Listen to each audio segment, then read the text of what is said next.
होळी हा हिंदूंचा पारंपरिक सण आहे. सर्व भारतभर तो रंगोत्सव म्हणूनही साजरा केला जातो. वसंत ऋतूचे स्वागत करण्यासाठी हा अग्नी प्रज्वलित केला जातो. वसंत ऋतू म्हणजे आनंद आणि आल्हाददायक जीवनाची नांदी होय. दुराचार, द्वेष, मत्सर, अहंकार हे अवगुण असून तेच दुःखाला जन्म देतात. होळीच्या अग्नीमध्ये या अवगुणांना जाळून टाका व जीवन आनंदमय बनवा.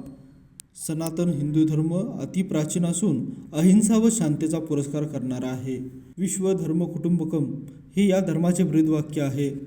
परधर्म सहिष्णुता हे आचरण आहे. गळा कापणे ही या धर्माची संस्कृती नाही. तरीही शत्रूचा संहार करण्यासाठी शास्त्र आणि शस्त्र याचे पूजन करणाराही हा धर्म आहे. अशा महान परंपरांचा सन्मान करणाऱ्या होळी उत्सवाचे मुरगुडकरांनी उत्साहित स्वागत केले. गल्ली आणि चौकाचौकात होळी पेटवण्यात आली होती. टिमक्या आणि इतर वाद्ये यांचा जल्लोष सुरू होता. घराघरातून आणि रस्त्यावर सुद्धा झगझगीत असे प्रकाशमय वातावरण होते. मनामनातील प्रेम भावनेचा रंगोत्सव असे होळीबद्दल म्हटले जाते. होळीवर अनेक गीतेही रचली आणि गायली गेली आहेत. या भव्य दिव्य सणाचे सर्वत्र जल्लोषात स्वागत झाले आहे. लाईव्ह मराठीसाठी मुरगुडहून सर्जेराव.